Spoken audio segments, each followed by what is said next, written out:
if we're recording, just be aware of that.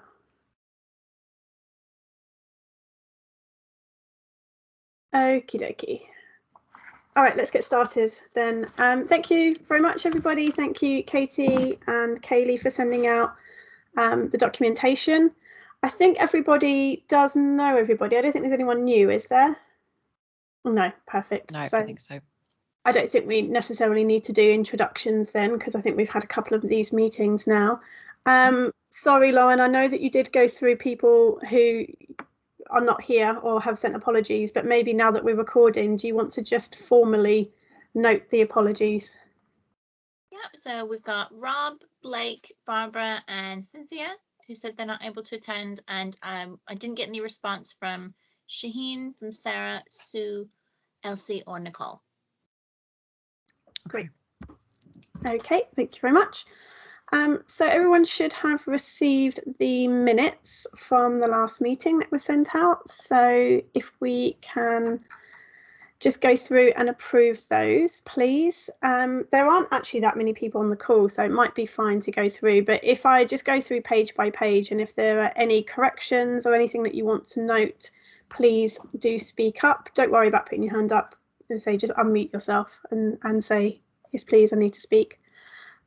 So on page 1, are there any corrections? No. Page 2. No. Page 3. No. Page 4. Nope. Page 5. Page 6. Page 7.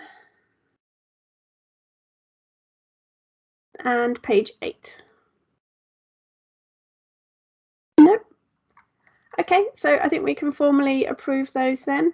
Can I request, I think we did have this on the last one, if we could just have a key of the initials. I can see it's at the beginning in the welcome apologies, but if we can maybe have it just kind of slightly separate, so it's just a little bit easier to kind of see who said what, if that's okay. Thank you very much, and you'll have a long list of apologies this time. Hi, Sarah. Perfect.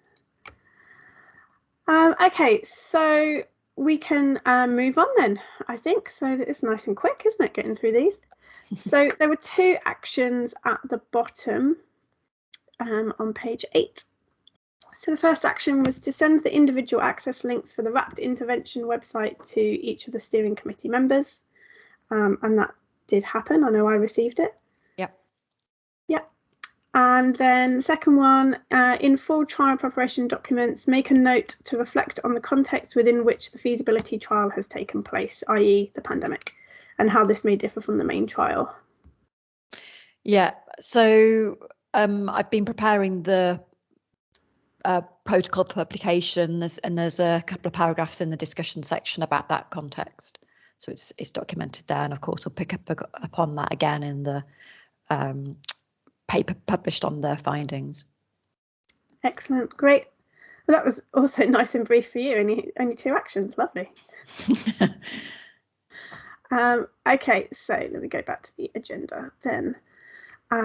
So shall we move on then, Katie, to your report? So everyone should have received a copy of this report that Kaylee sent out. So hopefully people have had a chance to have a look through. But I know there are a few particular things that we need to go through. So I will hand over to you, Katie. Okay, thank you. I'm just going to share.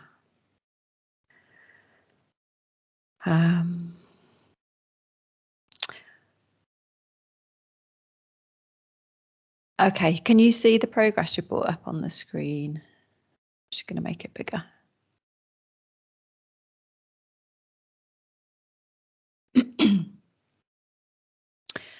So first of all, summary of what we've done over the last 6 months or so, or at least since the last meeting. So we've submitted 2 ethics applications, amendments. So both of them were substantial. The first one was to alter the partisan information sheet, consent form and the measures. And this was following some further feedback from our legal services and also from our PPI group.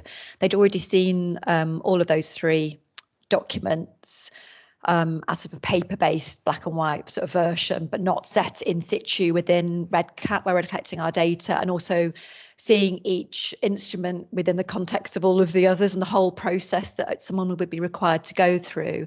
And they felt that it was too laborious and time consuming, and it would put people off. So we really sought to slim down the information.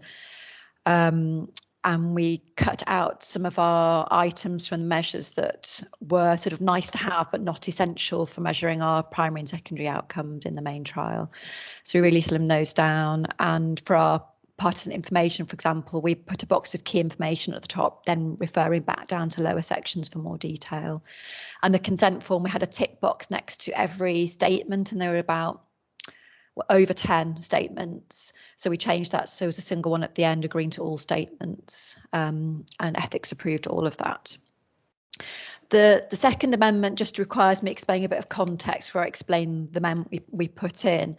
So you may remember from the last meeting that the plan all along was to recruit from 4 different NHS, well, in fact, 4 different local authority areas, each represented by their own trust in that area. So only people on the Free Test Me website, where we were recruiting from, who lived in one of those 4 areas would see the advert. Now, when we started recruiting, but just before we started recruiting, one of those 4 trusts, Bromley, said that they were leaving Preventex services. Preventex are the company that runs Free Test Me. So they were leaving altogether and moving elsewhere. So we lost one of those trusts, and we started out with 3. And then a few weeks into our recruitment, 2 of the trusts said that they weren't leaving Preventex services, but they were moving over to a sister site called SHUK. And we spoke to Preventex about this, and they said that it was technically difficult to allow us to continue to recruit from them, even though this is still sort of within the same umbrella company. It's a sort of, I can explain the reasons if you want to, but it's perhaps unnecessary. They just said at that time point they couldn't make that work, so we were down to 1 trust. So obviously that made us quite sort of nervous, that our pool we were drawing from was really quite small, and we worried about our final trust leaving and it taking a very long time to recruit. So we spoke to Preventex, and they said there were 5 trusts still using Free Test Me that we hadn't at that point approach to see if they'd be interested in participating. So we decided straight away we'd approach all of those 5 and invite them. And also that we would increase the incentive amount we were offering young people in order to try and increase our recruitment rate as well. So not only increase the pool, but also the rate of people that we're recruiting from the pool to try and get people recruited as quickly as possible, in order to reduce the risk to the whole study. So this ethics amendment relates to us seeking approval to recruit additional areas to recruit from, other trusts, also increasing the incentive amount, which we decided to do in 2 stages, to go up to 85 then up to £100 in Amazon vouchers across different stages of the project. And also, unrelated to the issue I just talked about, we just decided that we would apply at the same time to have the option to change our sampling strategy in order to recruit from any underrepresented groups, in particular because we're always monitoring whether we're having the demography of our sample is representing the users of Free Test Me, and if at any point that sort of starts to look worrying, that we would then try and over recruit from a particular group. So we had approval to do that. We haven't had to do that as yet. So that was our second amendment. At the time we last met, our purchase of service agreement with Preventex wasn't complete, but we did get that done obviously before we started recruitment, and also our data sharing agreement with them wasn't in place, but then we made sure it was before we started recruitment. That's to allow them to share the results of any positive test results with us. And then we also had to put in place data share agreements with our partner trusts. So that was the 4 that we started with, but then we've recruited 2 further trusts since. And so we have had to put more data sharing agreements in place to allow us to work with them. And then we've completed the updates. We had just one further thing left to do on the intervention website when we last met, so that was completed and signed off. So that was all good to go. And then also I think that's one of the sort of issues we discussed last time, as something we were concerned about, was that during the live recruitment and the whole trial, to be honest, that we might have a failure of one of our two sites, the intervention or the control. And we hadn't really got anybody in place to provide that immediate support to us if that was to happen, to get it back up and running as quickly as possible.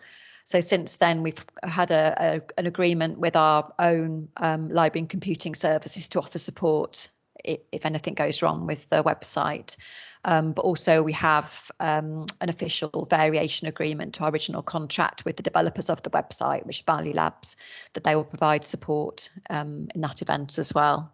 We have to pay for that, of course, but it's on an as and when basis. So we would use our own services first and then go to them if they weren't able to help. Prior to recruitment, we thoroughly tested all of our trial processes and procedures. We did that over and over again to make sure that it was all run exactly as we wanted it to. It's all pretty complicated with 3 pieces of software all speaking to each other, but we got that all working well, and we're happy at the time we launched. And then we had to make sure that we'd purchased all of the materials we needed for the study, predominantly the STI test kits to send out at month 3 and 12. And then also all of the materials that we're offering for free from the Rapid Intervention website. So they were all purchased and ready to go. And then we planned our strategy for monitoring, recruitment and retention as we went along, which we'd now initiated. And then we began recruitment. And that was back, I think it was March the 12th, so sort of around the middle of March.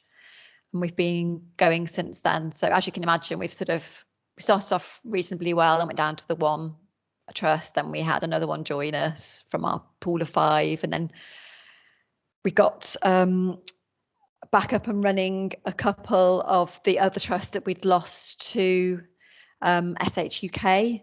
Because Preventex then said that they could actually make that work and they could start advertising the study to the 2 trusts that had moved over to that other sister site. And then we got a 5th one involved as well. So we're now, as of this week, we've just started recruiting from Northamptonshire. So we're now up to 5 trusts. So we're quite pleased with that. But as you can imagine, we've ebbed and flowed in terms of the actual recruitment per week because of that. So in terms of milestones, not very different to the last time. So in fact, I don't think it is any different, except that the recruitment is now in progress. So these dates are according to the original protocol that we went with at the very start of the study. But I need to get them updated. So we can't apply for an extension to the study, which we're going to need to do because our recruitment was delayed for various different reasons. And then our recruitment has taken longer than expected due to the dropout of some of the trusts and having to recruit further ones. So these dates are not reflective of the situation that we're in. We can't get an approval to extend the project until we're in the last 6 months of the project, so from next sort of February.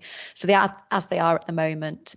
But you can see, for example, we should have met our recruitment target back in March. Had we started recruiting in November, that would have been more feasible. But obviously we've gone well beyond that.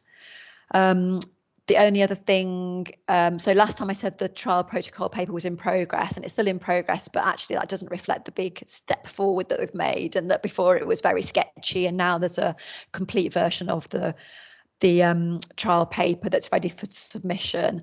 Some, except for that, only some of the study co-investigators have looked at it. Not everybody has, so I'm sort of sending it around that group in turn to get feedback on it. So part of this meeting is to talk about some progression criteria changes, and once we know what those are, then we'll be able to make those changes to the protocol paper and then submit it, following all the input from the different co-investigators and co-authors on that. So yeah, we're doing okay, I think. And then on to current issues and risks. So one issue that we've faced in the last few weeks is about the trust being prepared to accept referrals to them for positive tests for chlamydia and also safeguarding referrals. We haven't actually had to make a safeguarding referral, but we have had to make 3 referrals to the one trust when we've had a positive case of chlamydia identified. That's at people who are doing the tests at month 3. Excuse me. So this one trust, when we first signed them up to the study, the lead of that service had a full briefing on me about the procedure, and they signed a data sharing agreement about how that data would be shared with them. And then we came to actually share that data with them, but several months had elapsed since then, and it became apparent that the lead had never really fully disseminated the referral process to people in her team. She just kind of emailed them the documentation, not given them a full briefing on what to expect. So when we first made that referral, I mean, fortunately, we had in place that we would always phone up the trust following the first referral we made to make sure they received it safely and that they were happy with the process. And it's just as well that we decided on that, because when it was my colleague that made that call when I was off on leave, and they weren't at all prepared for it, didn't know what it was about, didn't know what the referral form was or what the study was about at all. So that then led to obviously some concerns in their team at the trust about what this was all about. So we quickly held a meeting just a couple of days later to run through what had happened and what to do with this particular individual, and to make sure they had the appropriate care. And also at that point, I gave the whole team a briefing, which has since been further disseminated across that trust. So we've put some things in place now to mitigate this happening with any future trusts. So we're going to send out reminders to each trust when their first participant from their area is reaching the month 3 period, and that's really in recognition that the briefing might have been some months previously when we first signed up that trust, and now they're getting to that point where it's actually becoming real. So we'll send out reminders to them. We've also offered all of the trusts that are working with us an update, so a second briefing, and encouraged all staff to come to it, not just the lead for the service, and they've all taken us up on that, and we've done them all now. The only one we haven't done is the most recently signed up trust, which is Northampton, where we only recruited their first participant this morning. So we've offered that already. They said it's fine for now, and they want it maybe around the month 3 mark when it's really about to sort of become important. So I've made a note in my diary to do that and get back in touch with them. And also we decided that we won't just phone through to the trust when we make the first referral to them, but all referrals. So we've now up to about 180 something people that we've recruited. And albeit not all of them have got to the 3-month point yet, we've only had 3 referrals yet. So it's not an onerous task for us to phone every time we have to make a referral, and we could even do that in the main trial. It's not really that big a deal. So it does give us that reassurance that everything's been handled appropriately. We might decide with the agreement of the trust to slightly reduce that as time goes on and they become comfortable with it. And we do also require their email back to us to say they've received the referral form and they're actioning it. So that might be something we move through to at a later date if everyone's completely comfortable with things. But for now, we're going to carry on phoning them to make sure they're happy. And a risk, of course, continued risks that any of our trusts will leave free test me, but as I mentioned, we've now seemed to have overcome problems with Ventex, and they're happy that if any of our existing trusts move over, so 3 of our 5 are free test me trust users, trusts who are using free test me, so they could move over to SHUK. I think it's unlikely at this point now, to be honest, because they've had a chance to do that and they haven't chosen to do it. But if any of them do, we can now recruit from the same trust when they're using SHUK, so that's not so much of a problem. And if they leave for another provider, then we do lose them altogether. But we're in the last few weeks of recruitment now, so we're not so concerned about that. One thing we're a little bit sort of becoming aware of is that we're under recruiting 16 to 19 year olds, and I can show you our sort of data on that. I mean, that there are not that many users of Free Test Me in this age group, but even so, against that lower recruitment in Free Test Me, we're under recruiting against those age groups. So that's something we're a little bit concerned about. And then, of course, the length of our recruitment, which is affecting our project end date. So we're going to need to extend the project by about 8 months, I think, to account for both the delay in starting and also our longer than expected recruitment period. And as I mentioned, we can't do this until around February next year. I don't know if that's going to be a problem. They should extend it, is whether they give us a costed extension or not. But we've got plans in place that even if they don't give us a costed extension, we'll still be able to continue. And a risk we identified at the last meeting was not having the purchase of services agreement and the data sharing agreement with Preventex signed off, but they have been now. So that's, yeah, all good. So I think, I just wanted to, report on adverse events. I just need to skip down for that, actually.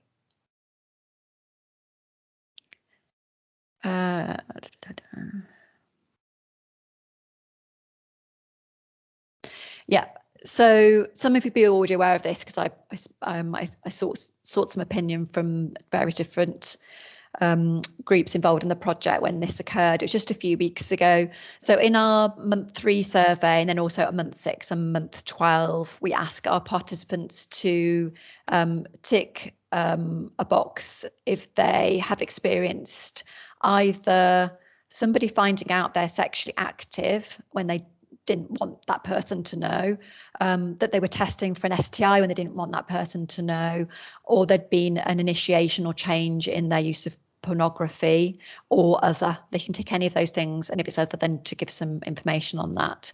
So we've had one person that said that somebody found out they were testing for an STI when they didn't want them to know.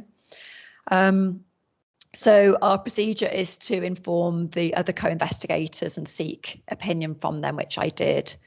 And also I contacted Lindsay as chair of this group, and Rob, the deputy chair, and the equivalent on the DMEC, and sought some advice. And as a result of that, I contacted the participant and offered support via our internal safeguarding lead. I didn't mention safeguard, it's not necessarily a safeguarding issue, but I did say there was support available if they wanted to talk through what had happened.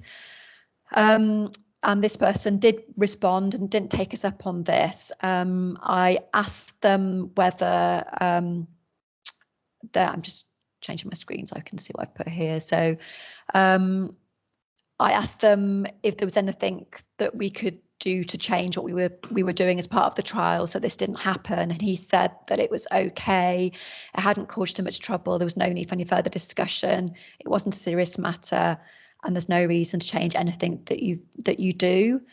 We did also just talk through as a team what we were doing in terms of sending out the test kits, and as we were sending them in discrete packaging, that you just wouldn't know what they were from when you received the box, and also that we do let participants know 5 days before they receive them that they are coming in the post.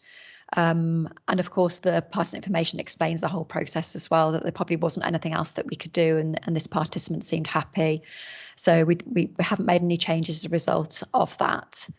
One thing that Lindsay suggested, which I'm going to apply for, sorry, I need to get back to that report. Yeah, that I'm going to apply for an ethics amendment to do is to change the surveys at months 3, 6 and 12, so that if anybody does click on one of those boxes, that they have a chance to provide a bit more information about what has happened.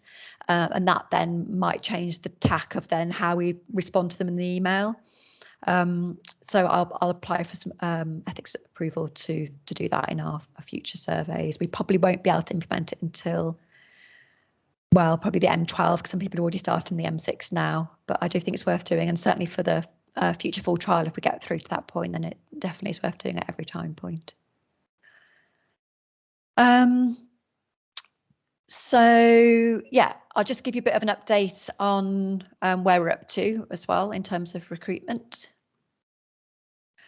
So far we've recruited, well, actually this data is a little bit out of date because we rely on Preventex sending data through to us on Monday mornings about the number of people who have been using their service in the previous week, and that helps us to work out a recruitment rate.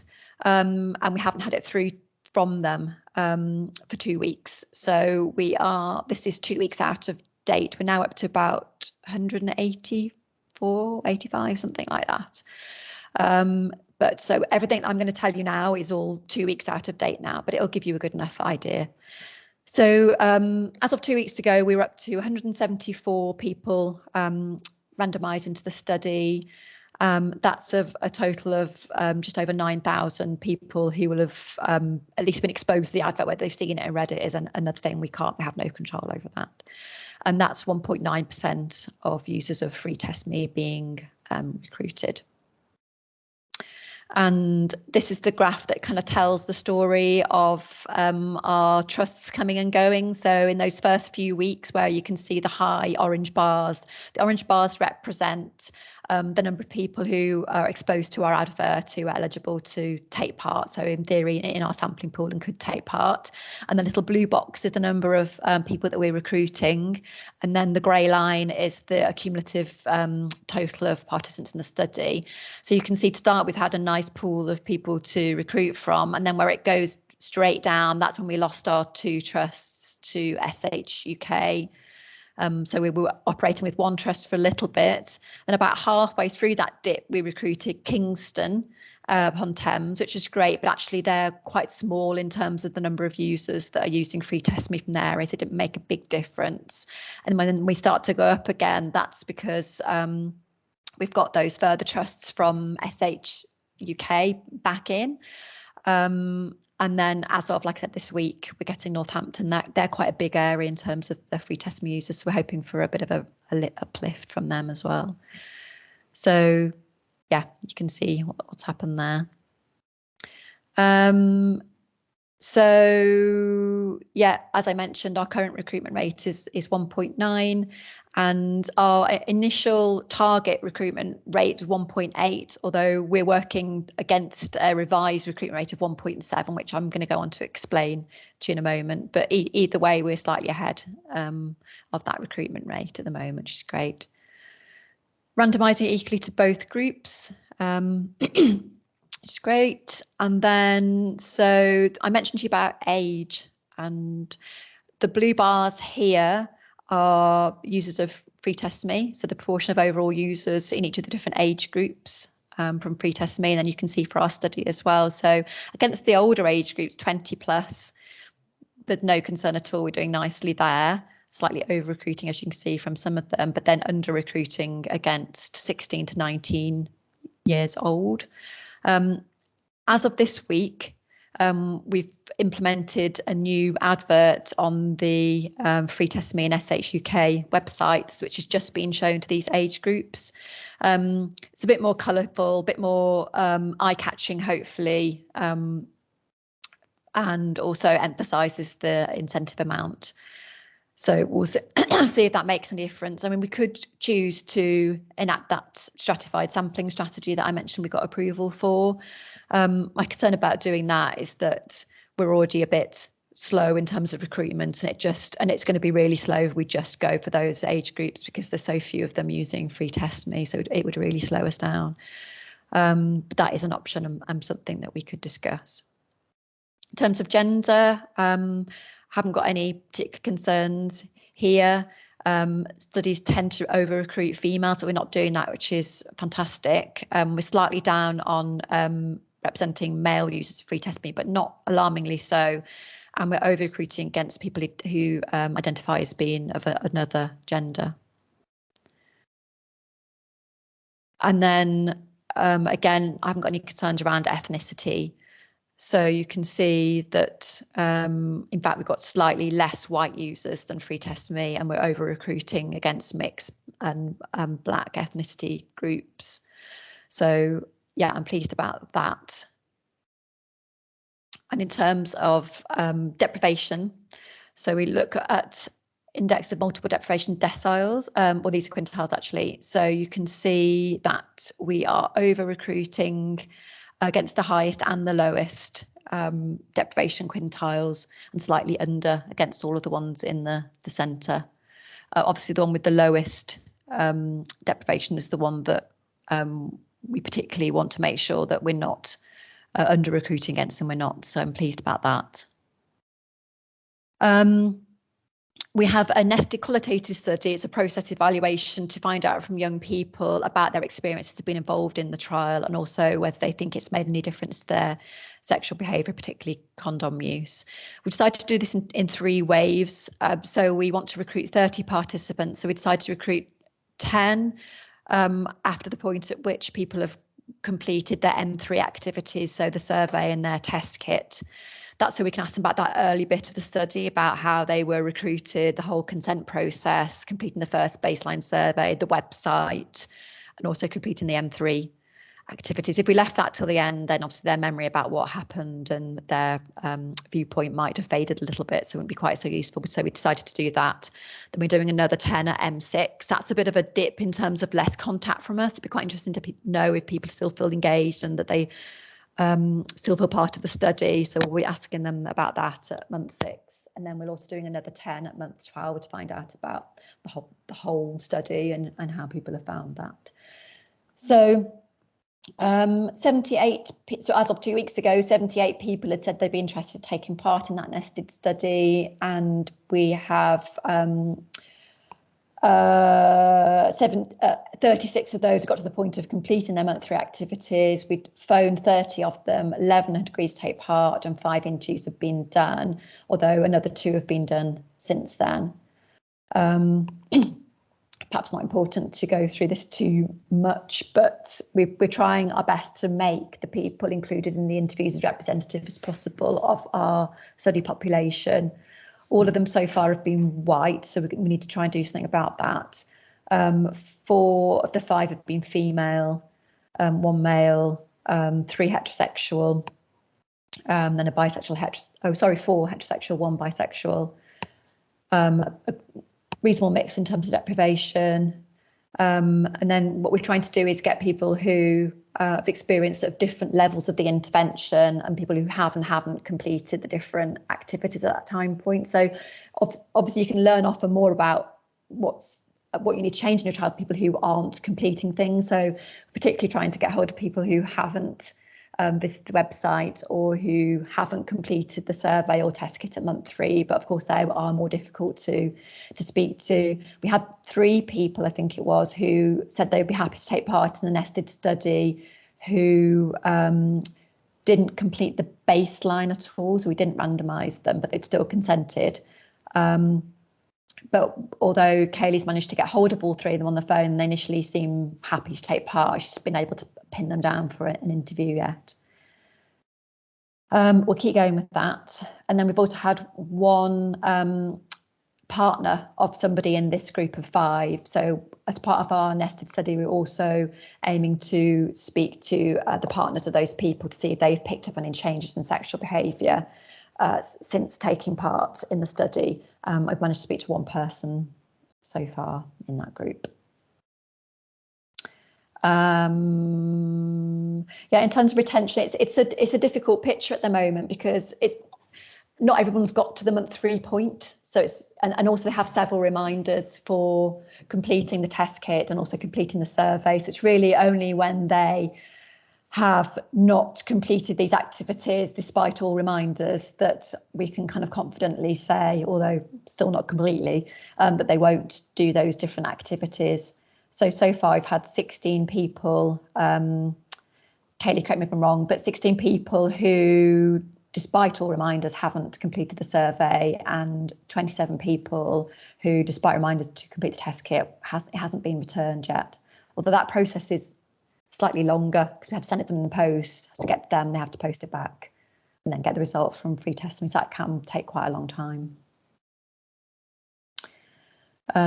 Maybe by the next, well, definitely by the next meeting, we'll have a better idea really on where we're up to in terms of retention for 3 months. And then I can't report on that progression criteria because that's to do with people who get to 12 months. And this one's to do with, again, people at 12 months. So we haven't got any data on that at the moment. And I've been through the adverse events. So yeah, that's everything in terms of an update from me. Great, thank you. Did anyone have any questions or comments about anything that Katie presented? Sorry, let me just make it bigger. I can see that it's a hand up, but I can't see whose hand it is. It might be mine. There might be another hand up as well. Sorry, I wasn't able to put any. I don't seem to have the chat, so I wasn't able to put things in the chat. Maybe it's just my end. But no, thanks very much, Katie. That's great, and really good to get the progress update. One thing I was just going to ask was, because I read the progress report, but maybe because I missed the last meeting, when you come back to it after a gap, it's also it would be good maybe just to have a couple of paragraphs at the beginning of the progress report, just to situate it in the overall progress, because there's a kind of list of progress since the last report, but I got a bit lost on where we've got to in terms of the overall trial. So, for example, it would be good just, I think I know that you are doing this element of the study to understand, that recruitment is, you're getting the right results in terms of recruitment, and then any changes to the protocol for the main trial to start. Yeah, that's correct. Yeah, I thought I'd got that right, but it would be good just to have it kind of situated in the overall, like the kind of 5-year plan, as it were, and like where we've got to, just so that it helps when you're coming back to it. And then I just had a couple of other questions. One was just about the local authorities and your negotiation with the local authorities. It'd be good to know which ones have agreed to how that has changed, and which ones have agreed, and whether you've got any concerns about the spread of the local authorities, and also the conversations you had with the local authorities. Like, were there any concerns that they raised about taking on board this research in terms of and how that might inform future discussions with local authorities? So once you get to the end of the trial and you hopefully have results around the wrapped intervention, was there any concerns about the content? Or we know that it's novel content, so because that will help in terms of sort of plans for scale up of wrapped and sustainability of the whole intervention, and also proof of more pleasure-based sexual health working. And then just another one about the recruitment, and just you showed in terms of the recruitment at different ages, and it would be good just to understand what you might be doing in terms of younger ages, again for the main trial, really.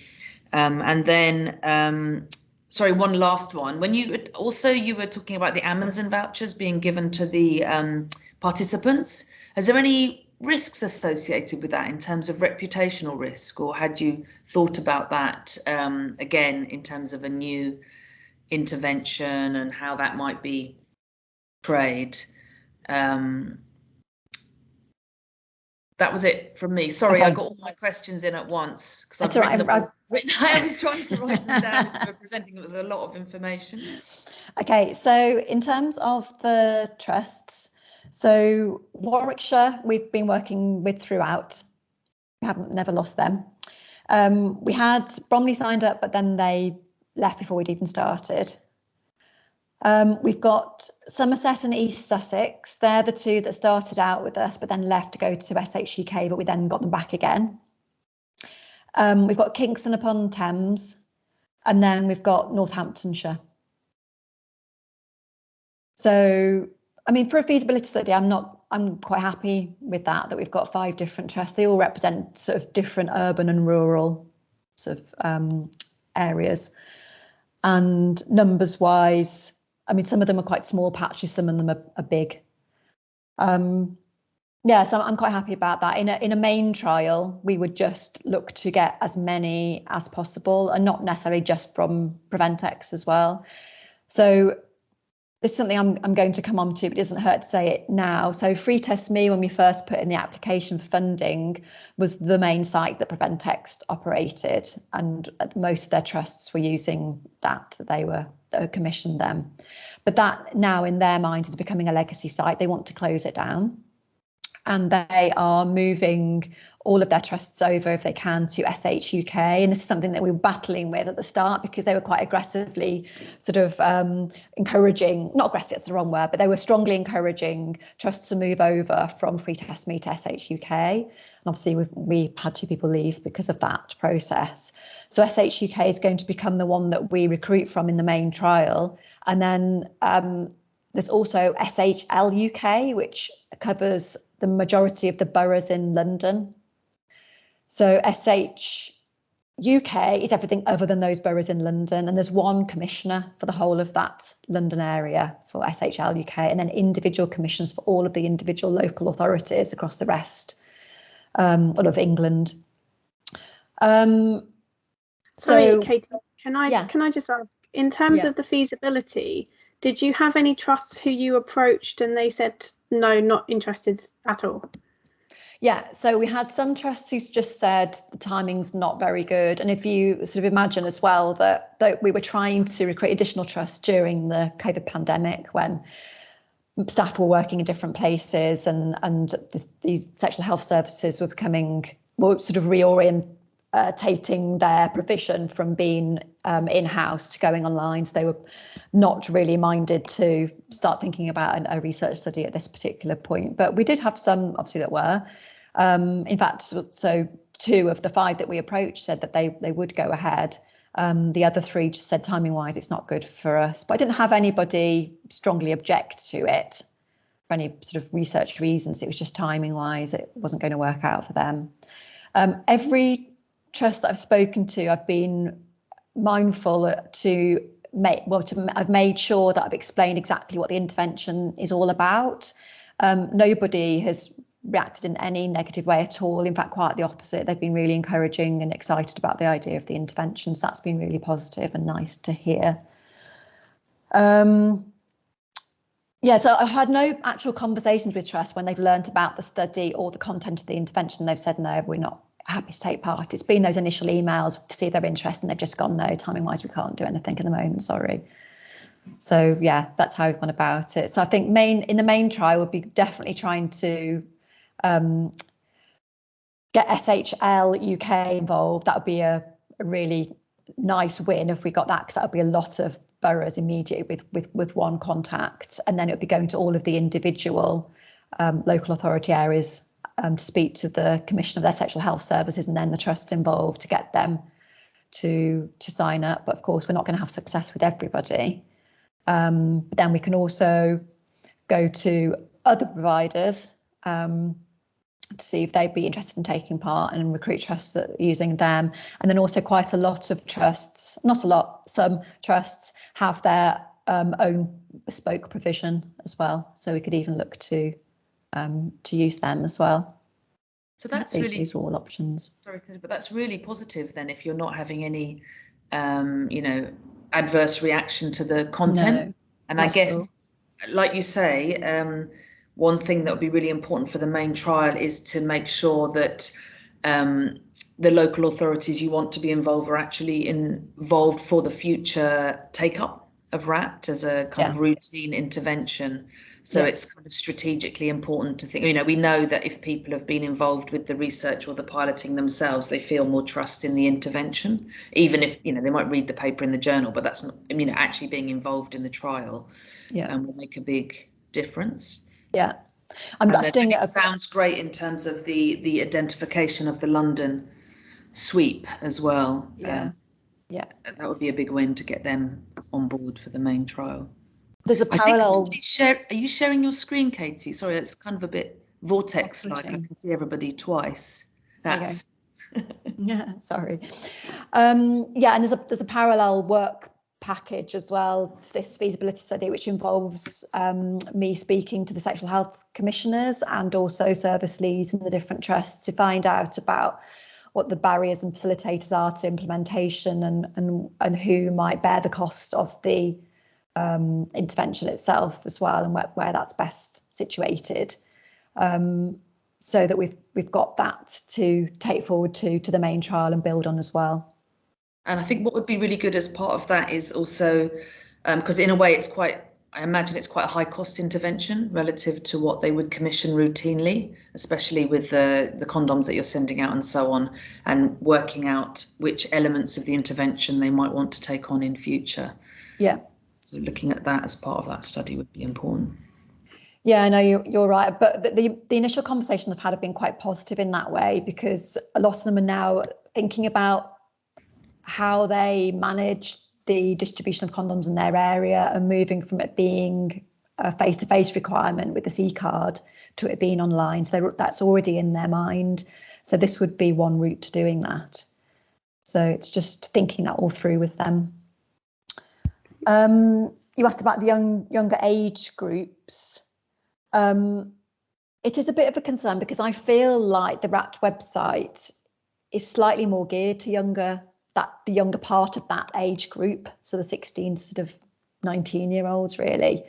It's not to say it's not suited for everybody, it is, but I think that the younger age groups, particularly some of the videos they would benefit from, but we're just not getting that age group. So I don't really know in terms of the future main trial what more we can do. I mean, like I mentioned, we've just started this new advert for them, but it's literally gone live yesterday, so we won't see whether that's had any effect for a few weeks yet. And if it works, then we'll obviously look to do that in the main trial as well. Have you had any feedback groups with those younger people to ask them? Well, our PPI group, unfortunately, is in the older age range. So yeah, I've spoken to young people that I just know in that age group, but they're not officially part of our PPI group. I showed them the advert. It was a group of 4 girls that I showed the advert to, who were 16. They all said that they would take part, but they saw it and gave me a bit of feedback, which then led to some changes. But yeah, I haven't done anything officially. I guess sorry, I think somebody else, I'm getting all my questions in, so I feel a bit greedy, but I guess that's something to think about for the main trial as well. Is it having a formal focus group or consultation on the design? Yeah. And of course, we'll try and speak to young people as part of our process evaluation to find out about their experience of that. Of course, they're going to be people who are taking part, though, not the people who decide not to.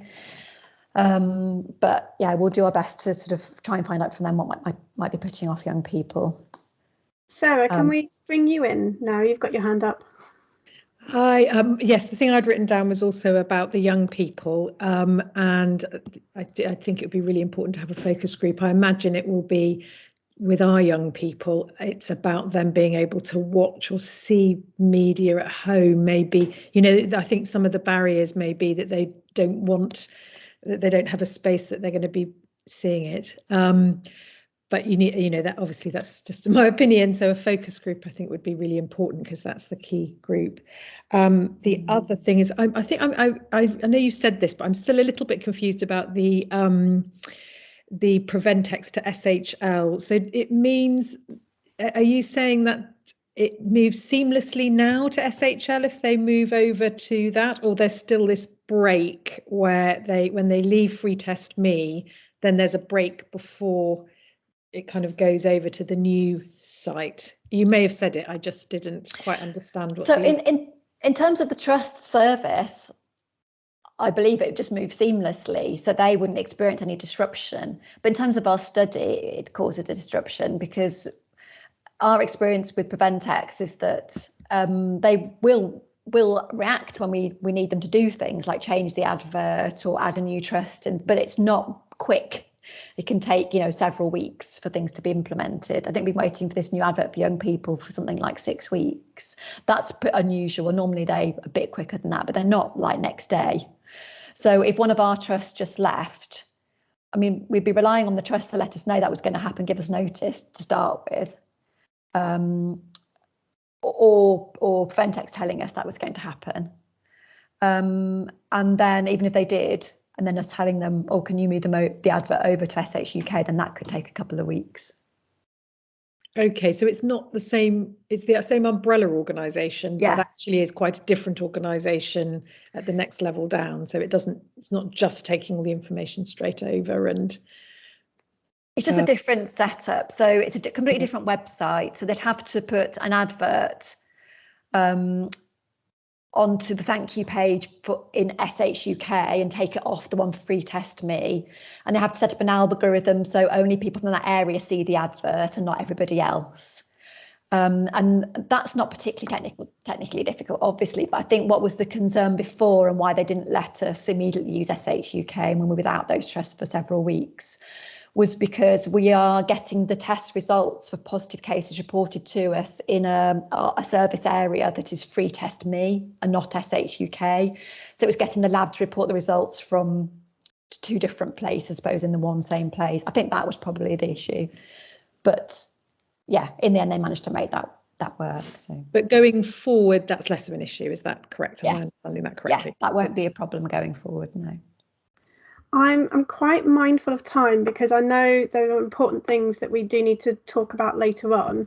Yeah. Can I suggest that if there are any further questions, we kind of make a note of them maybe in the chat, or and I know you don't have access to the chat, so I'll come back to you in a second.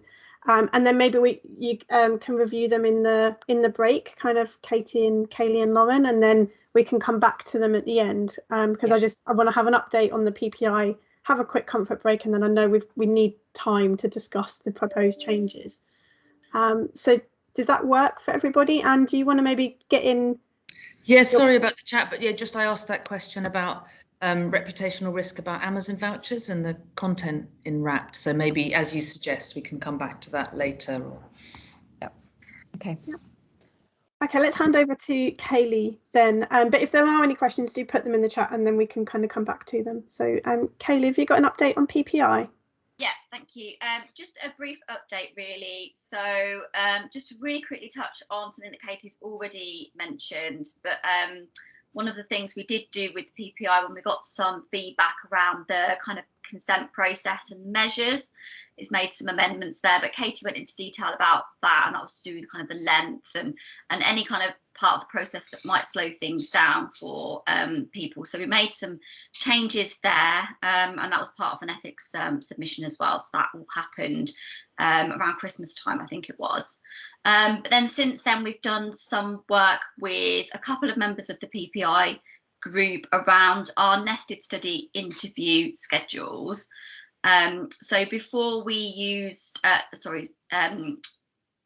use the interview schedules with actual real life participants, I did a pilot run with 2 of the members of the PPI group, and we have a couple of different schedules set up for nested interview, depending on whether the participant is part of the wrapped intervention site or the wrapped control site, but also whether they have kind of been fully engaged in the research or less engaged.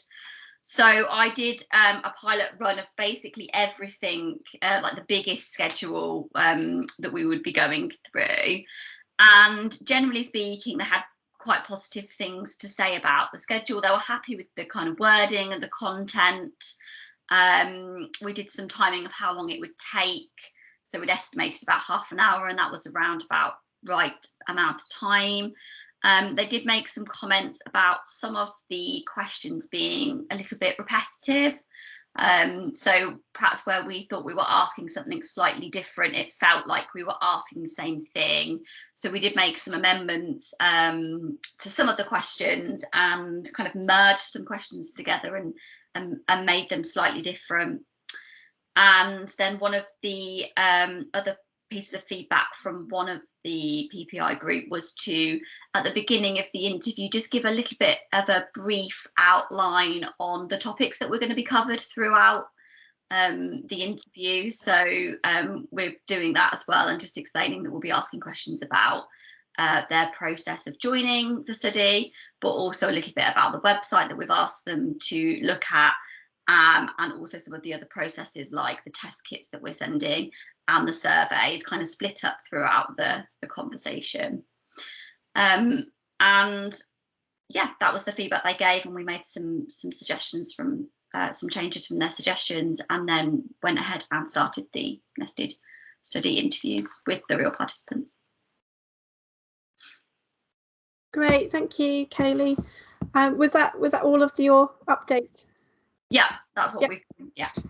Fantastic. So I propose we have 3 minutes for questions. And do you have is that a new hand?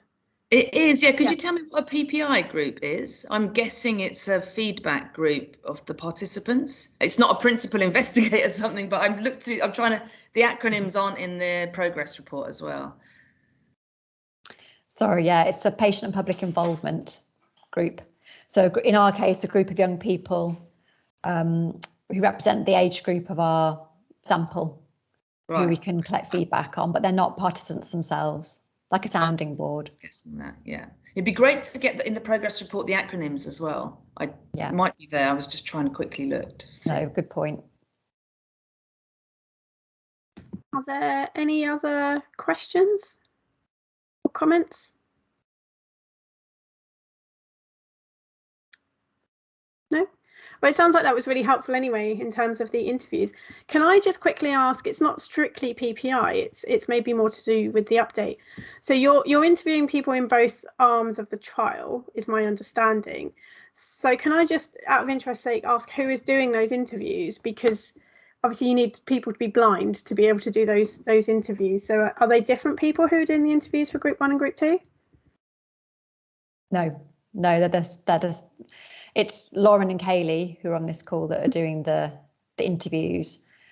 Yes, they're not blind to the group. In fact, the schedules are actually sort of slightly different focus depending on which group they're in, because we want to ask them about their actual experience of using the different components of the wrapped intervention website, what they liked and didn't like about them, so that we can get some input into that and possibly make some changes for the next stage.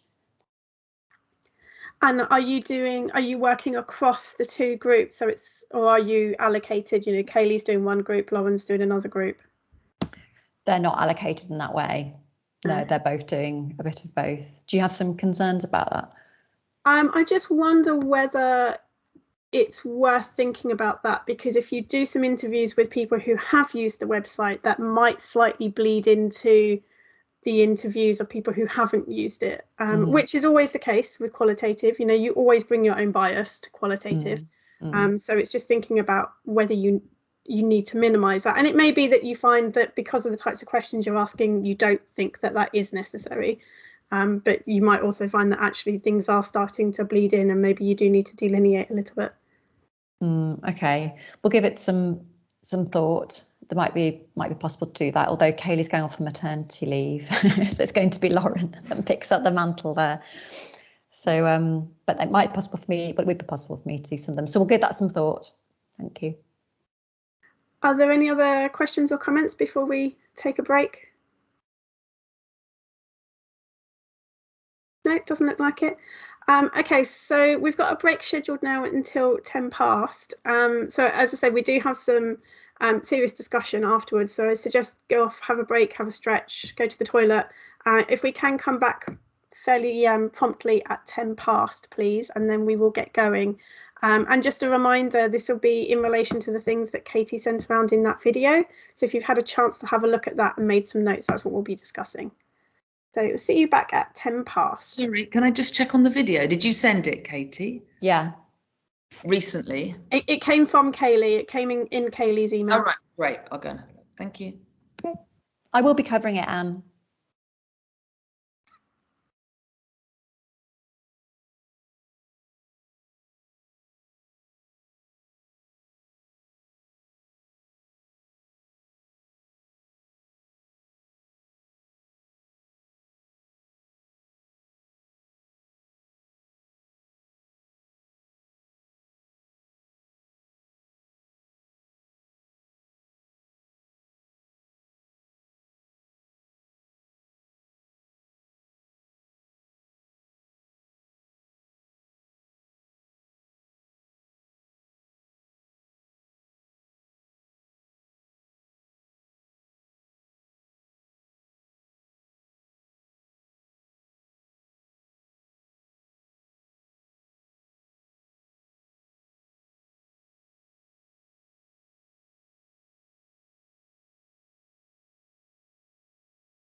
Welcome back. We'll just give a minute or so for just to make sure everyone else has joined.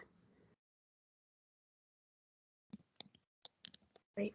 Sarah, your hand is still up. Do you need to lower that maybe? Excellent, thank you.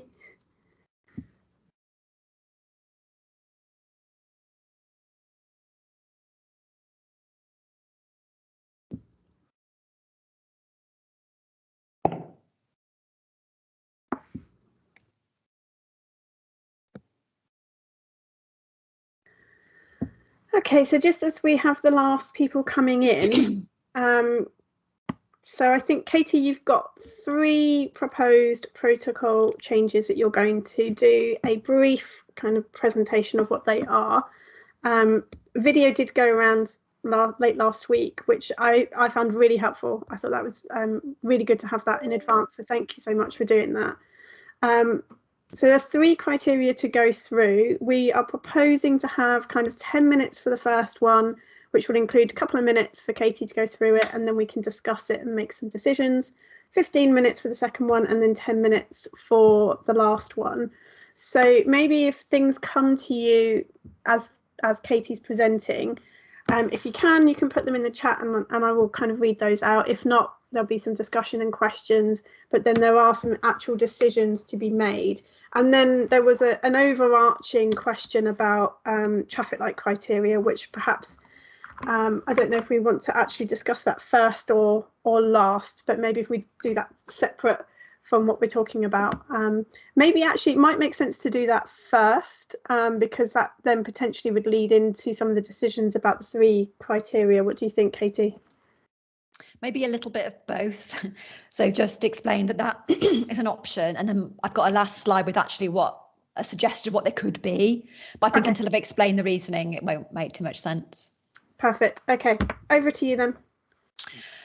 Okay, so yes, 3 proposed protocol changes all relate to our progression criteria. So these are the criteria that this group, along with the DMEC, will use to decide whether we should go ahead to a full trial. So they're really important, and they need to sort of be challenging and to make sure that we stand a good chance of running the full trial and having the data we need to determine if the intervention's been successful or not, or effective or not. But at the same time, we don't want them to be overly so that we end up deciding not to go ahead with the full trial when actually it could work. So it's kind of striking that balance, I suppose. And these changes reflect sort of changes that have happened during the study itself, including this movement of trust and the changes in our sampling pool, but also changes in my thinking and sort of belief that they need to change to reflect that. So these are our 4 current progression criteria. So the changes relate to the first 3 of these. The first one's to do with recruitment and our recruitment rate. The second one is to do with retention of participants to the end of the study. And the other one is, I seem to be moving through my slides without me actually wanting to. Let me see if I can stop it doing that. I don't know why it's doing that.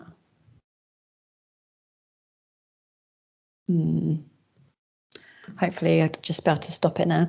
Yeah, and the third one relates to comparing our final sample of participants with our initial pool of free test users to make sure it's not too different, particularly in terms of the deprivation score.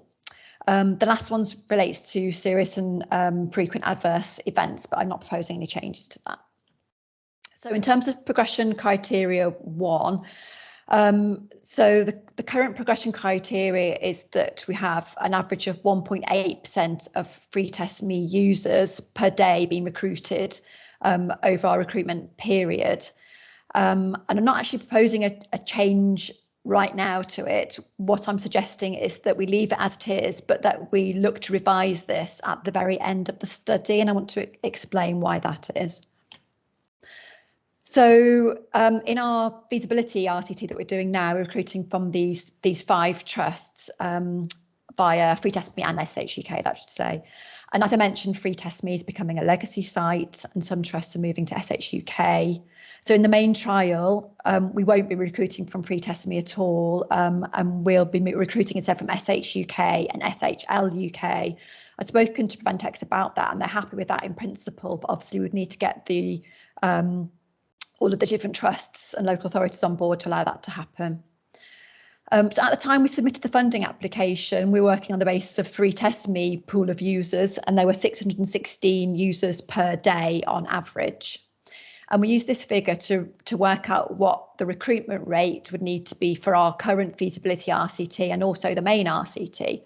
So in our feasibility RCT, we want to have an equivalent recruitment rate to prove that in the RCT that we could actually recruit at the required rate to make that feasible.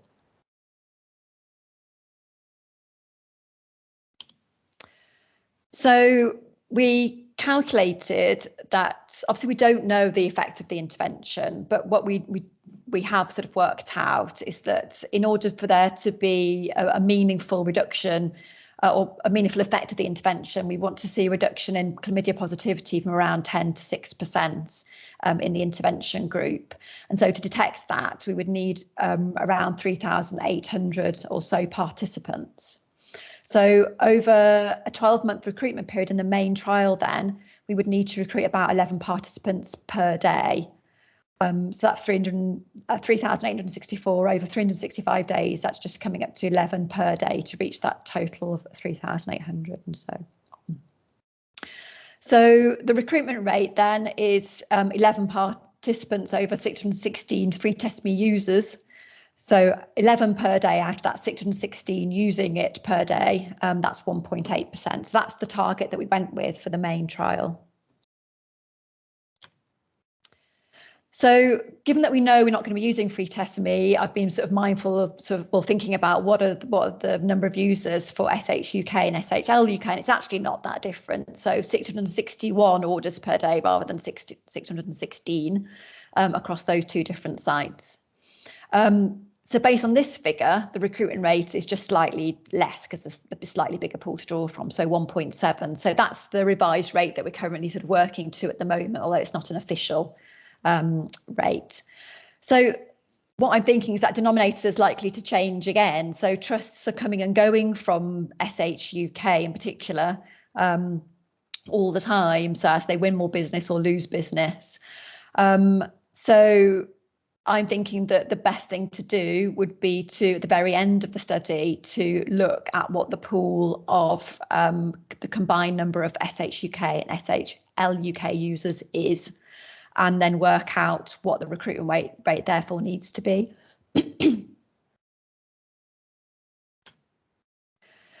And I suppose really the decision is whether you think that's appropriate, so to not change it for now and just leave it and wait and base it on the more recent up-to-date data from those 2 services.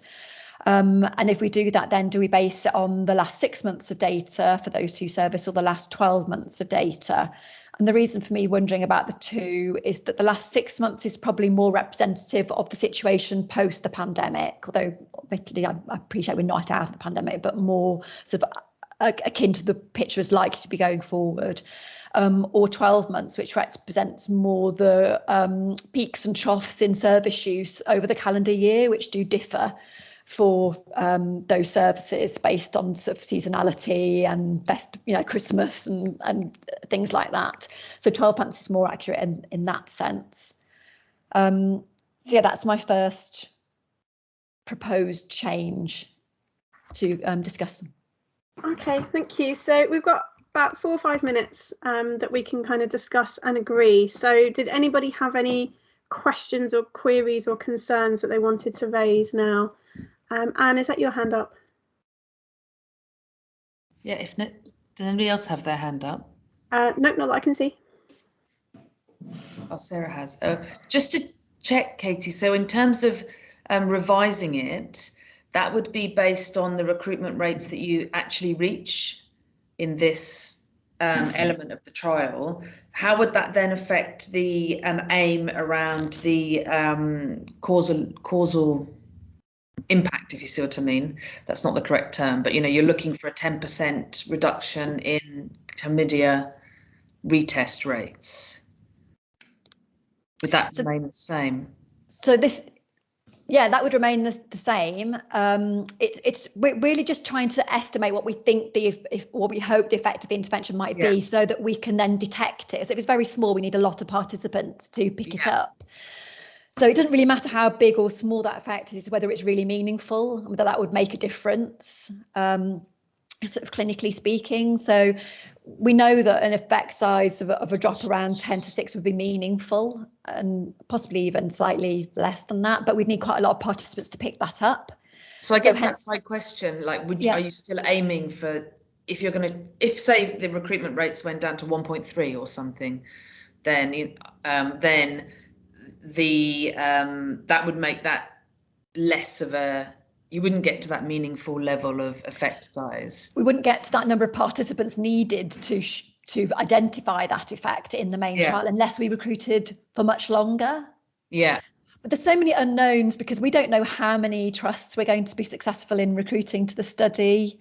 We don't know whether we're going to use other providers as well. Each of the different trusts has of different size in terms of number of users using Free Test Me. So, I mean, I think having a recruitment rate is a useful thing to show that you're able to recruit at a certain rate, but it's perhaps not as black and white as we might want it to be. I'm just asking, how low are you prepared to go on the recruitment rate? Because then that might make the main trial not get near to an effect size that would be worthwhile for a large RCT in terms of making the argument around the intervention. I suppose that's my question. Yeah, I mean, it's a very good question. And I mentioned at the start, actually, which I haven't done, about talking about the red, amber and green sort of different types of progression criteria, because at the moment it's either this or you haven't reached it kind of situation where we could have different levels of that. So 1, yes, go ahead, great. 1, okay, maybe with some changes, and then 1, definitely not. So I think the definitely not one for this bit would maybe be below 1.5, something like that. But even with a 1.5 recruitment rate, if you had a really big pool you're drawing from, like if we're successful in getting other providers involved and we've got a big pool, then we could still get to that magic number within 12 months. So it's kind of a bit difficult as a progression criteria to state that. And I think there needs to be a lot of discussion about this when it comes to the end of the study. Let's go to Sarah and then Catherine, because those are the order that the hands went up. I just had a question about the 6 months. Do you know which 6 months, if it was 6 months versus 12 months, that would actually be? Because traditionally it's always December and August are where you're going to get your low, that's where we have low numbers attending. So do you know that? Well, so we think we will, yes. So we're getting towards the end of our recruitment now. I think in the next 3 or 4 weeks, we'll have got to our 230. So let's say by the end of October, we finished recruitment, and it's a 12-month study. So it'll be the end of October next year that we will have finished. And then it'd be shortly after that we'd be coming to the steering group to give you our final figures and to make a decision on that. So it'd be around, the end of the year next year. Yeah, it's just to work out whether you don't want to include December and August. Anyway, if you're looking at 6 months, that's all. Yeah.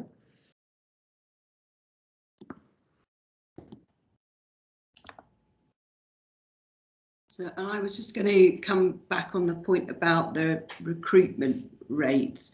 I think I've got no problem with what Katie's suggested. We have discussed this already. I think it's a sensible plan. But we have shown some quite consistency, haven't we, over the study so far in terms of its staying around that 1.9-ish, 2%-ish level, which means I think we can have some confidence in it. And although we have a bit of, this is something that is outside of our control, we can always, aim to recruit more sites in order to get to the number, which I think is the point that Katie's already made, really. So I don't think it's anything that's terribly concerning. One point, though, that it does make me think about, and that 1.8%, 2%, wherever it sort of lands, is a relatively small proportion of the people that are using these online testing services. And one thing that might therefore be worth thinking about for the full trial is having a little work package that's also about understanding the acceptability of engaging with this intervention if you don't have to take part in the research, to have a bit of a look at it and a play with it and an engagement with it, so that perhaps we have to think about how this worked in practice. We could, as well as look at effect sizes of the intervention and so on in a full trial, also understand how many people are going to engage with this intervention in a real world context if they've not got to take part in all the surveys and sending off lots of tests and so on as well, because that's going to be very important information for the stage after the full the randomised controlled trial in terms of take up in the real world. And that's a very good point. I think I need a bit of clarification. So in terms of your kind of stop go criteria, you're looking at the moment 1.7 or 1.8%. But as you say, the number of trusts coming in and out fluctuates a lot. So even if you hit 2%, if that's 2% of one trust, you're still not actually going to hit your sample size. So do you need actually two criteria? Because one is kind of feasibility around, do people engage, and is that across different trusts and geographical areas and things like that? And another one is just, are you going to have enough people to detect your effect? So maybe I just need a little bit of clarification of how your 1.7 would hit both of those, if that makes sense. Yeah. So I completely get your point, and we felt that very much in our own study just now. So even though it's been very steady around that 1.8, 1.9 sort of recruitment rate, when we've got one trust, obviously the number per week is much lower than when we've got 4 trusts.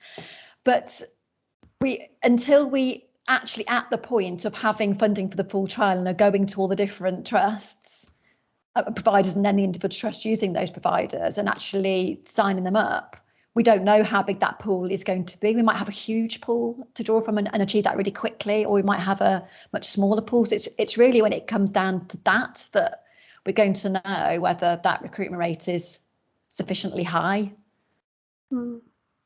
Stephen, did you want to come in there?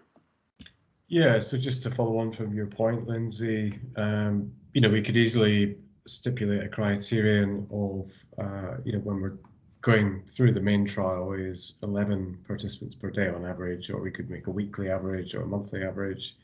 And, we need to achieve that regardless of the pool of, from the testing sites. Yeah, as was the So were there any other comments at the moment about this? Sorry, Anne, yeah, go on. Yeah, just to ask on that. So I was just wondering, and there might be an obvious answer to this, why you haven't got a progression criteria, which is just about overall recruitment numbers to prove effect size?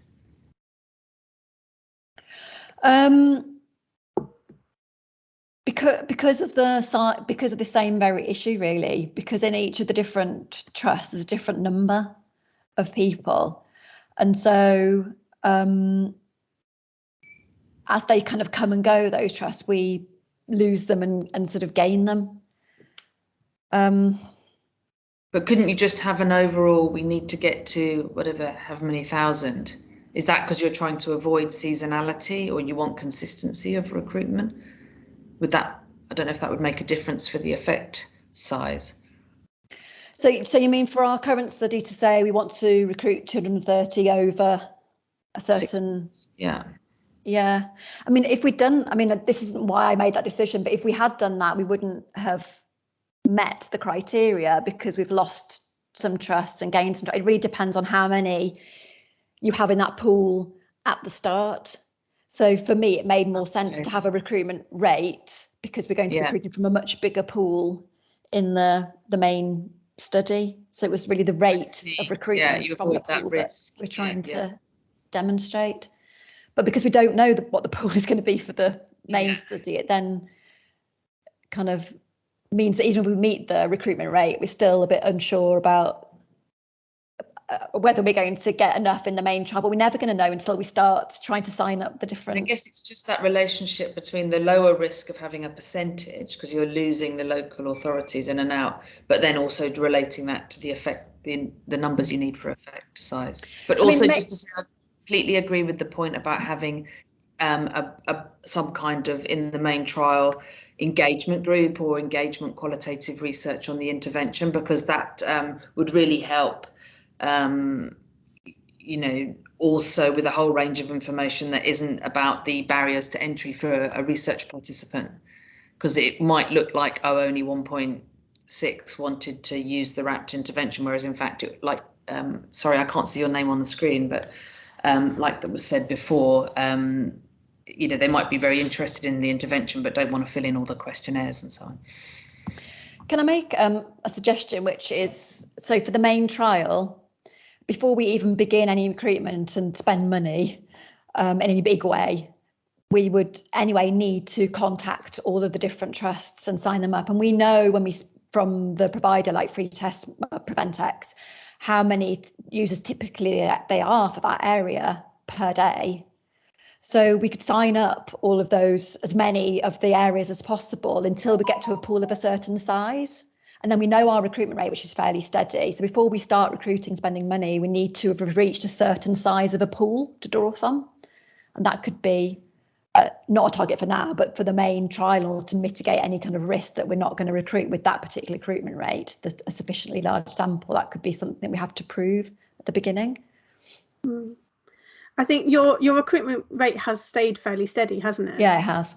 Yeah, so that doesn't seem to be the issue. It's the pool that you can take from. So I mean, that seems sensible to me, that you would have a minimum pool that you need to recruit from. And alongside that, perhaps you can have, because you've done all of this work around having the discussions with the trusts and bringing them in and following them over, so you can have a protocol of, essentially, if someone does fall out, then you know how to quickly get someone in. Can I also suggest that maybe you have a conversation with your stats team around the actual definitive number that you need to get to, and then how that might translate, or whether having two criteria, one is the number and one is the rate, because they do tell you different things, but ultimately you're going to need enough people to be able to do your analysis. So I am just mindful of time. Are you happy with that now? And if you do need this before the next meeting, we can hold an extraordinary meeting to agree it, if you need to. So are you happy with that as a suggestion now for this criterion? What suggestion? Sorry, Lindsay. I think a definitive decision has not been made here. Yeah. But to have a bit more of a conversation about the actual number versus the percentage with your stats team, and perhaps having, as you say, having the pool in place rather than the recruitment rate. So I'm happy with that. I mean, it may be most sensible even to remove it as a progression criteria and just have an outcome that we determine what the recruitment rate is, and then have this stipulation for the main trial that we recruit a certain number of trusts representing a certain size of pool, and that recruitment rate then works for that to get to the target sample size within 12 months. And you'll be able to do some of that analysis with the data you've collected over the past few months, with them coming in and out, so you'll have a bit more information to be able to do that. Okay, no, that sounds good. Okay, the 6 versus 12 months, did you have any other comments on that you wanted to get? No, I think that's fine. People I've spoken to so far seem to think 12 months is probably a better idea. And I think that's something we can return to at the end as well, and make that decision based on where we're at that particular moment in time. I think by the time you get to 12 months, as you say, we will be at the tail end of the new normal. So it will be more representative of what a 12-month period would be anyway. Yeah. Okay, so if everyone is happy with that for now, let's move on to the second criterion to discuss.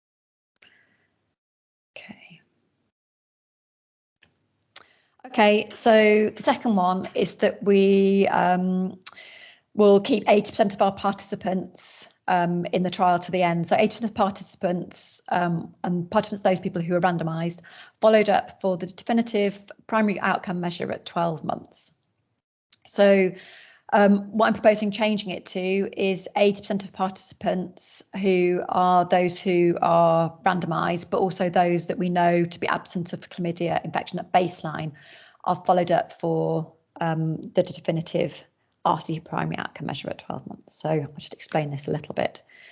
So our outcome primary outcome measure for the main trial is cumulative incidence of chlamydia at 12 months. So cumulative incidence is the proportion of a closed population of risk that develops the first occurrence of an event of interest within a given period of time. So just to break that down a little bit, so to be in a population at risk, our sample has to be free of chlamydia, because you only get a new event of chlamydia if you haven't already got to chlamydia. At baseline, we ask participants to self-report their test results. So this is what we need in order to calculate, or partly what we need to calculate this cumulative incidence. We need to know if they are positive or negative at baseline. This is the test that they request from Free Test Me or SHUK when they first see the advert for our study. So we ask them to self-report this. So those in our closed population of risk are therefore those people who self-report being negative or who self-report being positive, but then also tell us they've had the full treatment. So we do ask them this. We ask them this by a text message. So we ask them what the result was, and if they were positive, we then ask them if they there's a series of different messages, but essentially we get to the end point of knowing whether they've had the full treatment or not, so we can establish their status. So those in the closed population of risk are those people that we know to be negative, but not people who we have missing data for, so they haven't told us their test result, or people who have told us that they're positive, but then they haven't continued to engage with our messaging and haven't told us if they've had treatment or not.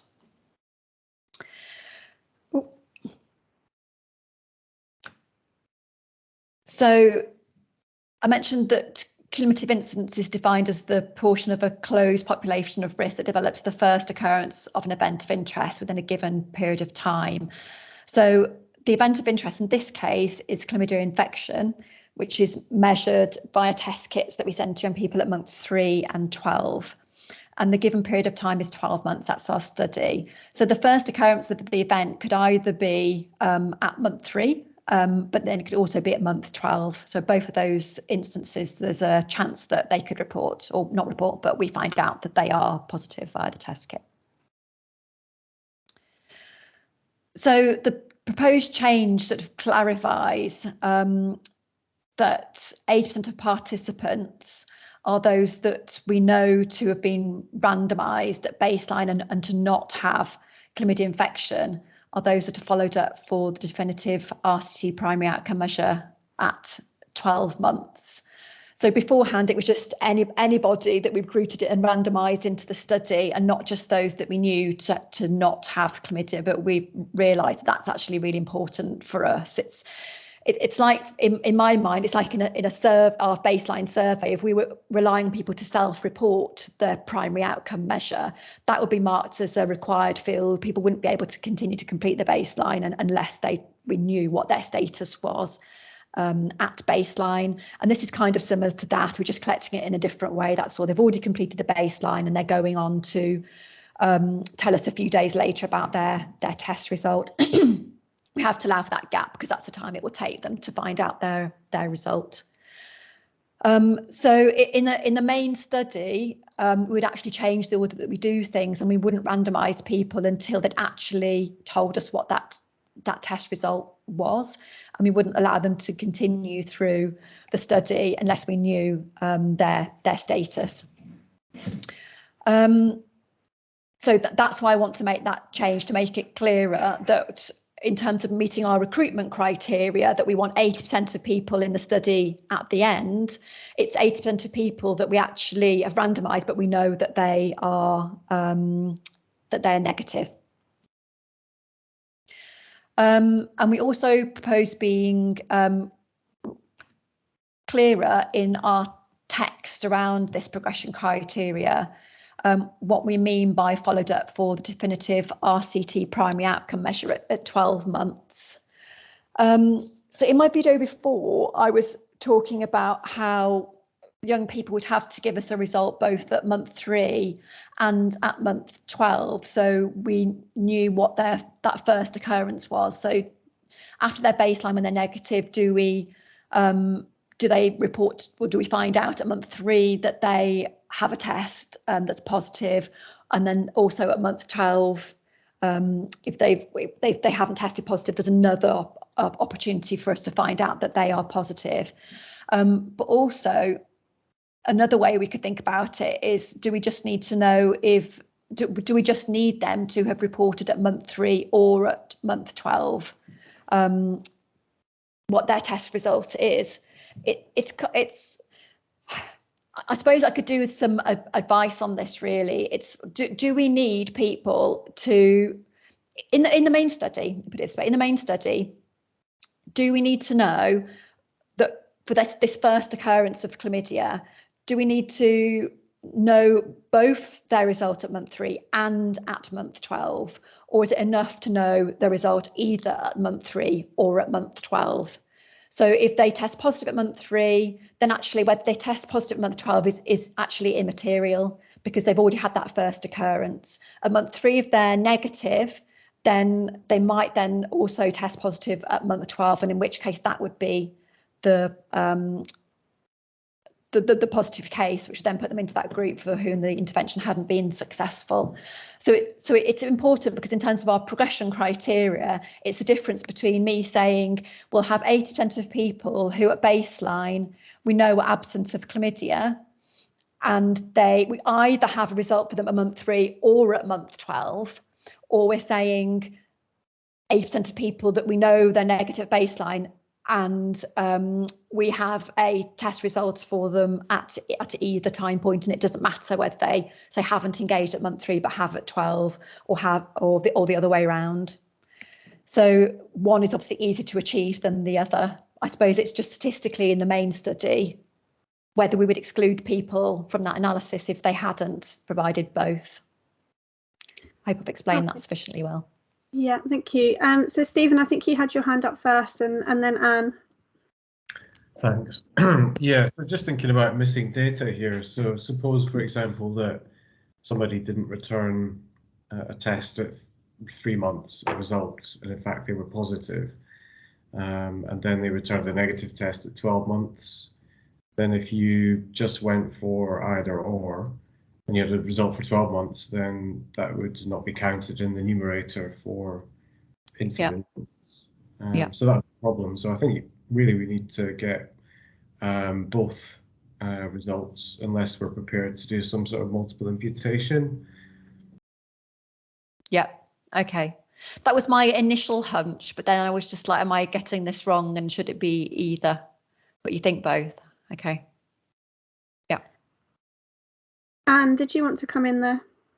Yeah, I think I agree. I mean, in terms of, you know, the richness of data. I mean, again, you talk to your stats people on the trial, but you, for example, having both results would then allow you to compare it to, you know, what the average rates are nationally, for example. And so if you, like, you know, one of the examples you gave was somebody tests negative in the first and you don't collect their second result, but you'd still be able to use that data if you don't get the second result to say that they, you know, it was in line with national rates of chlamydia, or it was in line with usual interventions, or it might not be the exact direct proof of this trial, but it gives you that richness of data in a broader sense.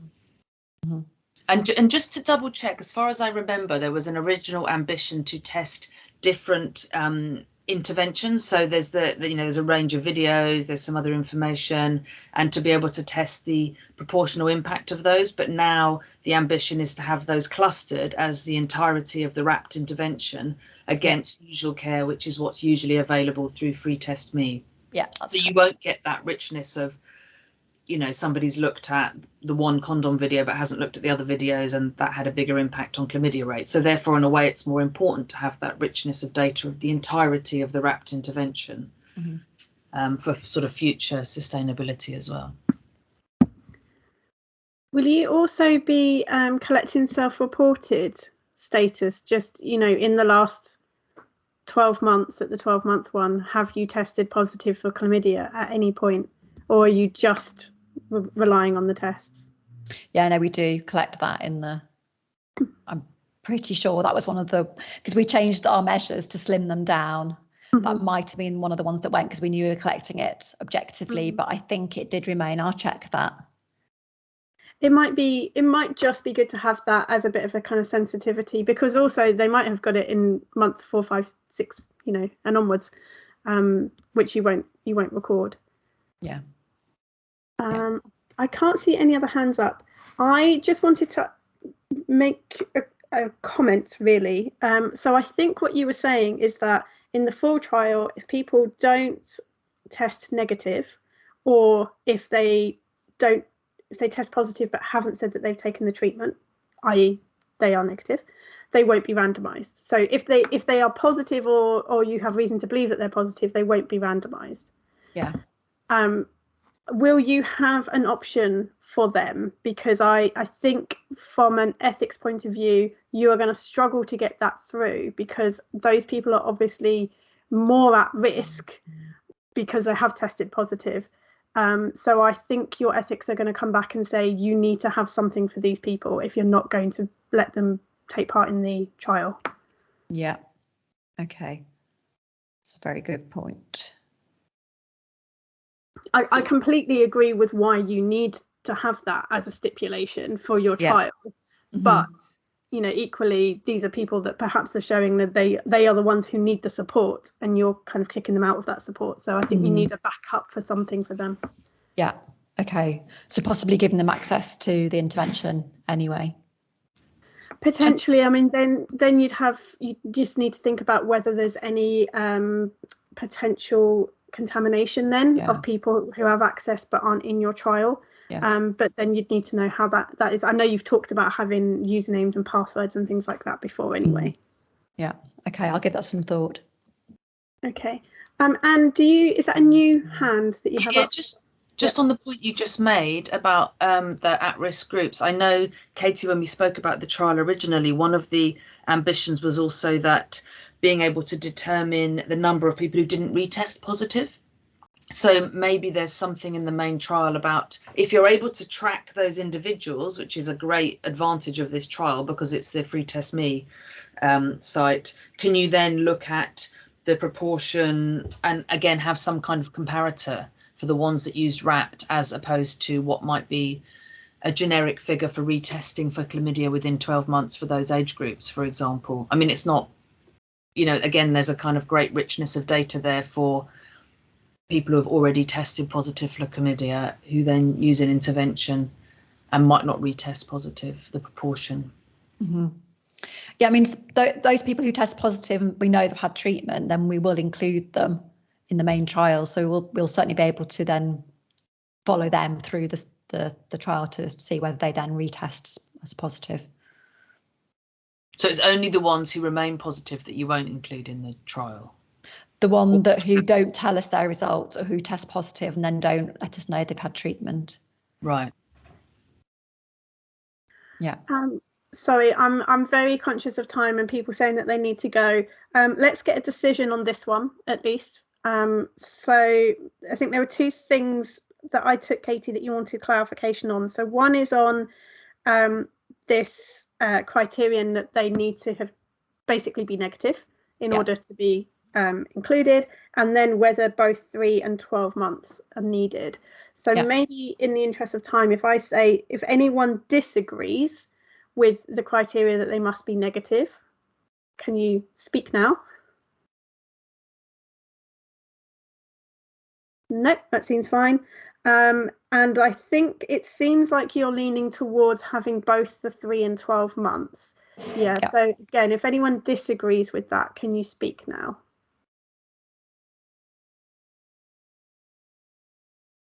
Okay, so are you happy with that, Katie? Yeah, happy. Perfect. Okay. So there was one further criterion, and then it was just any other business. Do you think, Katie, we've got enough time to get through that final one quickly? Let's try. Okay. Okay, so the final one is around the deprivation of the final sample. Our previous criteria was that the mean deprivation score of this sample should be within 10 percentage points, either in either direction, of that of the users of Free Test Me that we recruited. And I'm proposing changing it to the index of multiple deprivation quintile distribution for the final sample is comparable to that of users in the sampling pool, that is Free Test Me users. Actually, in our 5 local authority areas, not 4 as it says there.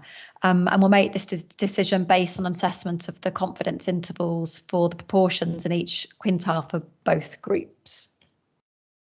So just break that down a little bit. So this criteria concerns comparing the levels of deprivation across the final sample with those of Free Test Me users more generally to make sure that they're sort of representative of that wider sample we're drawing from. We'd initially hoped that Preventex would give us the IMD rank for all of their users over the recruitment period, but they don't have that, and they're sending us through the number of people in each of the decile, IMD deciles, who are exposed to the advert each week. So we're only able to compare, even though we've got ranks for our users, we also have deciles and quintiles. So we can only compare, we can't compare ranks, we have to compare either deciles or quintiles on IMD. There's no choice there. Also, the kind of within 10 percentage points is quite arbitrary and is not based on anything. It's just a figure that seems reasonable to me. And so this is all leaning towards me saying I think there's a better way of sort of doing this, and it needs adjusting to represent the fact that we can't use IMD rank. Using confidence intervals, as I've suggested, takes into account the relative size of the 2 different groups. So there's thousands of people in that pool of Free Test Me users who will have been exposed to the advert over our recruitment period, but only 230 in our sample at the start, at least, even less at the end.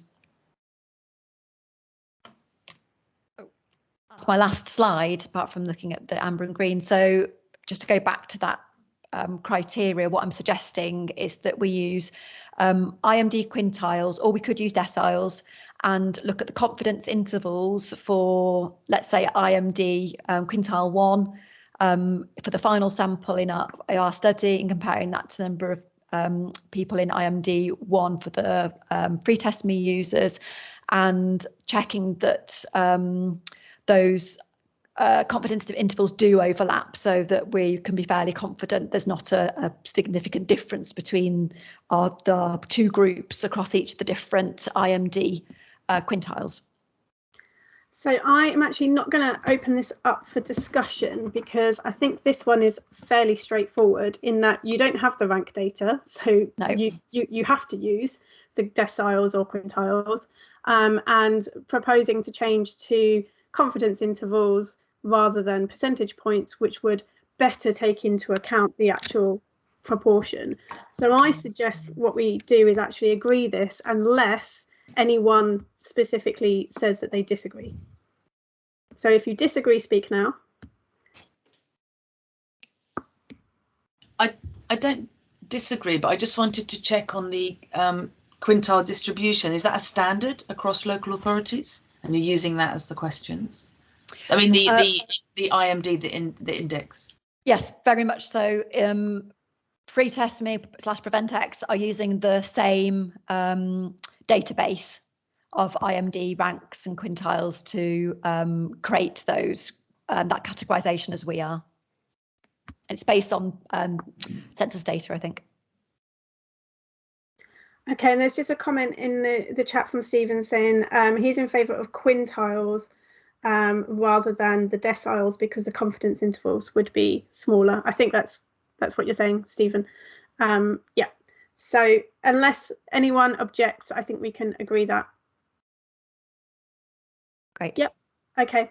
And then did you want to just very quickly mention about the traffic lights? Yeah, so this is the kind of thing that we could do. I'm not sure it's perhaps we should forget the recruitment rate one, because we've had a long discussion about that, and it's possible this is going to leave a progression criteria altogether because of what we've talked about.